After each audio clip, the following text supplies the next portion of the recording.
Yo, what is up guys? Today, we are going to upgrade our base. So, yeah, upgrade natin ng base natin. Maglalagay tayo ng walls and mga ilaw para hindi mag-spawn yung mob sa loob ng base natin. So, yeah, we are going to build a wall sa palibot ng base natin. And yun nga guys, 'di ba? Matay ako last video. Nag-mine ako, nag-mina ako, tapos I got some good stuff bro. Good stuff man. Yun nga, nag-mina ako at nag-hunt ako ng mga foods kasi wala na, ubos na yung foods ko masyado. Wala na ako masyadong stocks. We will build a wall. Hindi ko pa alam kung anong klaseng wall pero yeah. Maghanap tayo sa online kung anong wall yung maganda. We've been caving a lot lately kasi binabawi natin yung mga nawalan natin sa nether portal, sa loob ng nether portal. So yun, we got some diamonds as you can see, 14, tapos may diamond chestplate na rin ako. Let's go. At nakakuha ko ng iron and stuff.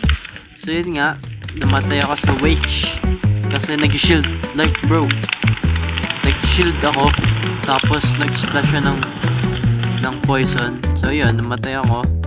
Nakuha ko rin yung gamit ko kasi andun lang yung banda dun sa malapit sa village.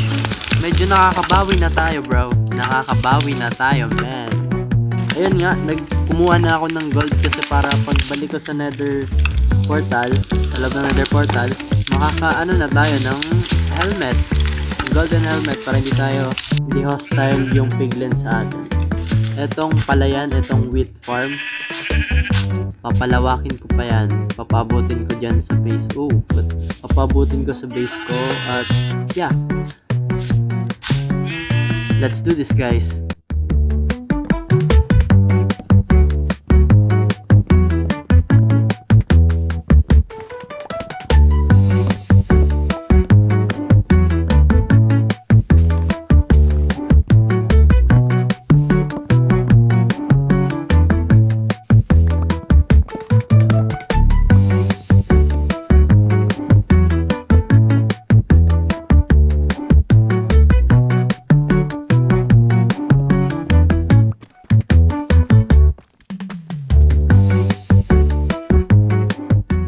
Tapos na ako mag-gather ng stuff na kailangan natin para mag-build ng wall. Ito na yung mga stuff na kailangan.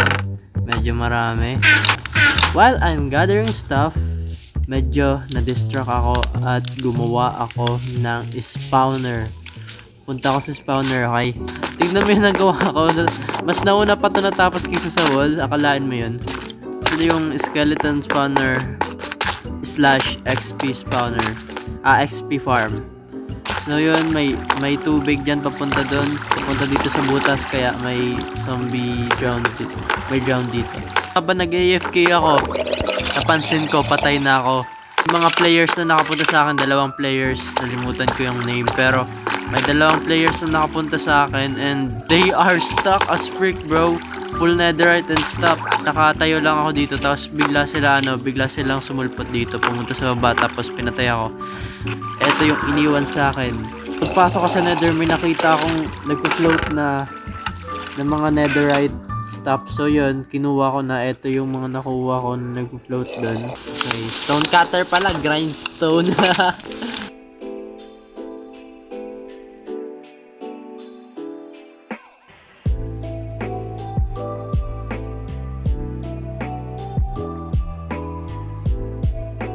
So, gagawin lang natin yan paulit-ulit hanggang makapunta doon. Let's go.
guys. So ayun, tapos na yung sa baba banda pero wala pang mga stairs. 'Di ba yung design may stairs sa taas ng blocks? Second block. So yung ginawa ko muna, nilagyan ko muna ng pattern para di ako mahirapan bago ko ilagay yung stairs. So ayun, ayusin muna natin yung render distance natin kasi naghahang tayo. So as you can see guys, I need to mine this. I need to this with shovel. Remove this with shovel kasi mataas siya. Pwedeng maka-jump dito yung mob. So I need to remove this. Tapos dito rin doon din sa kabila. You can see guys, dito sa kabila nukayan ko rin. Pero easy lang naman kasi sobrang bilis na itong Unbreaking 3, Fortune 3, and Efficiency 4, man. Tignan nyo. Boom! Shakalaka. Basic lang. Heck yeah. So, ayan. Ganyan na agad. In 3 seconds. 3 or 2 seconds, bro. So, yun. Full of dirt yung ating inventory. We will finish the wall. Lalagyan na natin ng mga stairs kasi tingnan nyo, wait, lalapitan ko guys. You can see guys, eto pa lang 1 block, wala pa siyang stairs.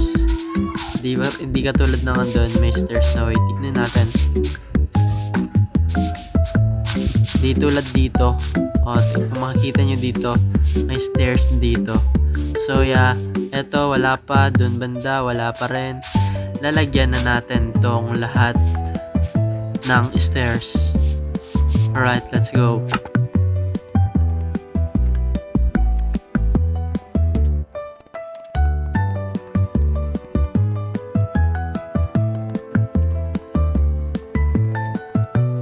Lalagyan na lang tayo ng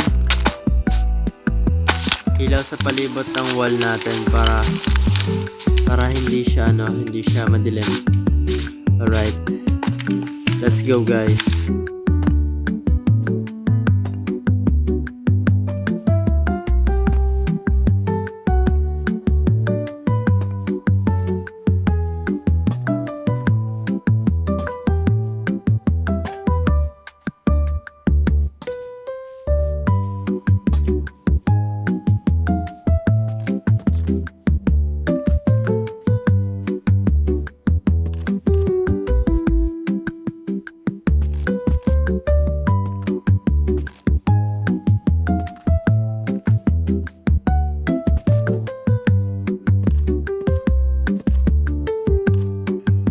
As you can see here, tapos na yung paths, yung mga daanan.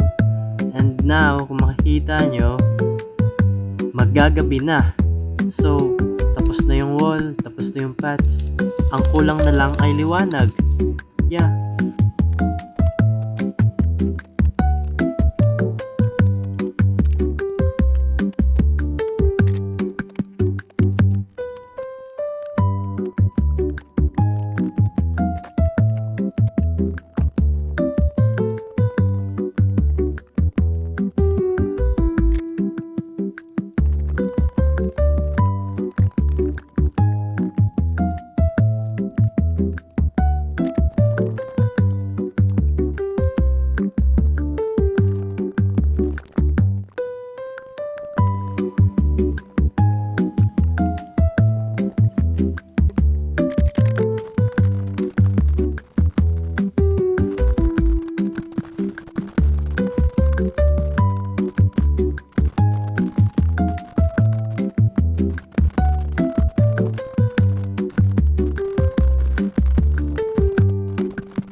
nyo?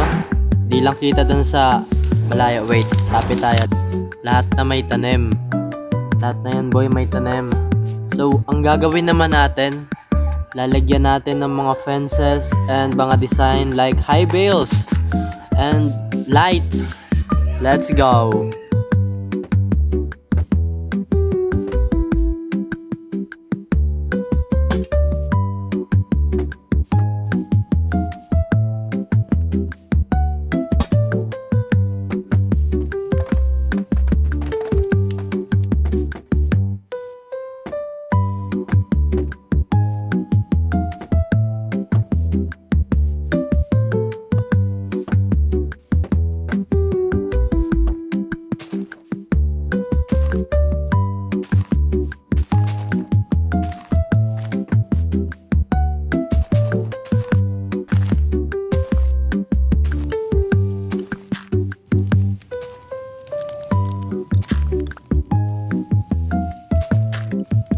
Yo guys, so ayun, nagpalit nga ako ng skin at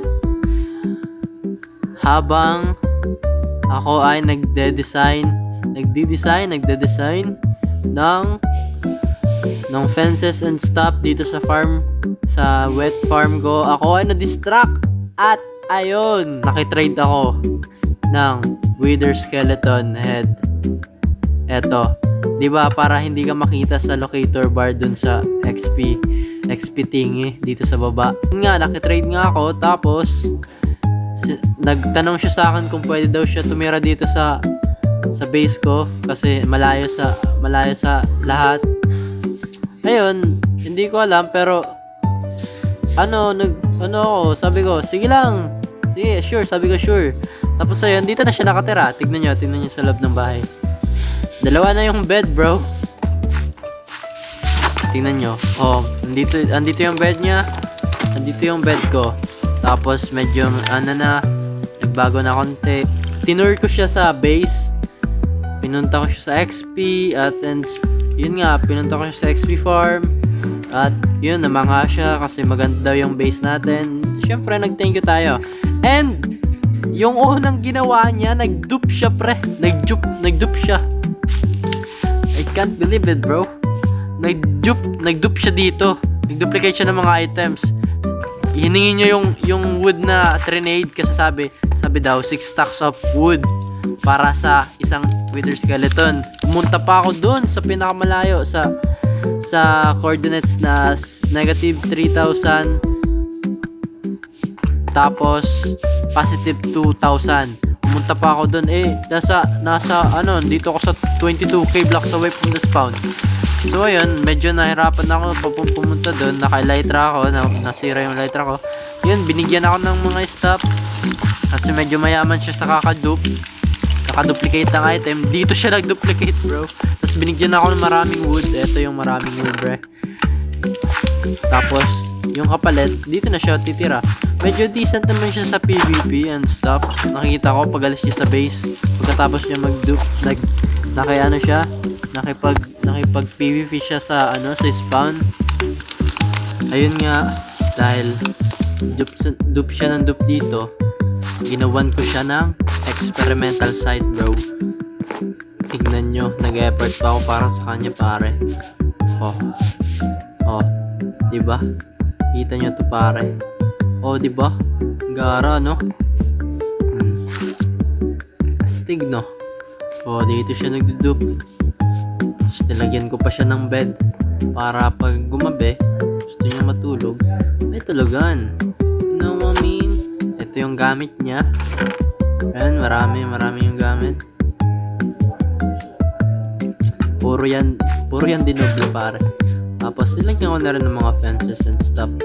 So yun, tutur ko kayo, guys. Tutur ko kayo. Kasi matatapos na tong episode 2. Kita ko, eto yung before. At eto naman yung after. Makita nyo, nilagyan ko ng wall. Nilagyan ko ng bamboo kasi kailangan ko gumawa ng mga bamboo slabs and stuff. Eto na yung wet farm. Oh, umulan pa. Malas, pare.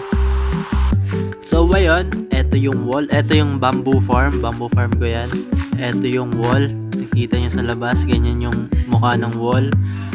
Ganyan yung mukha ng wall at naglagay din ako ng, inilawan ko din yung tubig para hindi mag-spawn yung mga drown, pero may naririnig pa rin ako, pero okay lang yan. So eto yung wheat farm. Eto yung wheat farm, makikita nyo yung pot, medyo nag-upgrade na yung pot. Tapos yun, ito yung wheat farm, may mga high bales pa yan and stuff, may mga fences, may mga ilaw, yan, mga ilaw. Ito yung experimental site. Ang gumagamit na ito ay si Antay, yung ating nakatira na rin dito sa base natin.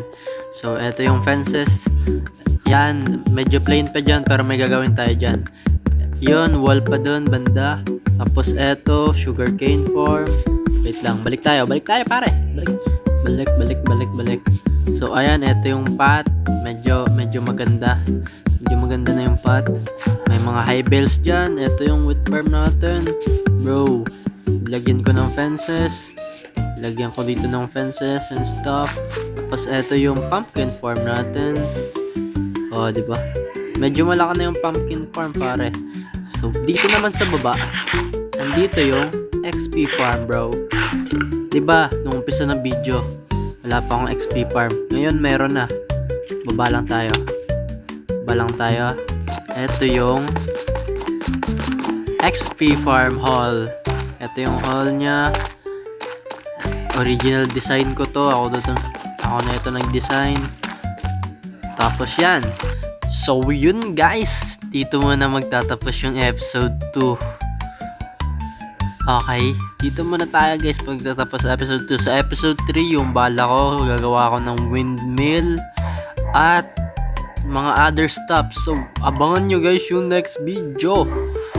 Hanggang dito na lang yung video. Kung nagustuhan nyo, baka naman pa-subscribe, open the notification bell para lagi kayong updated sa susunod kong video. So yun, peace guys, let's go, bye bye. Subscribe.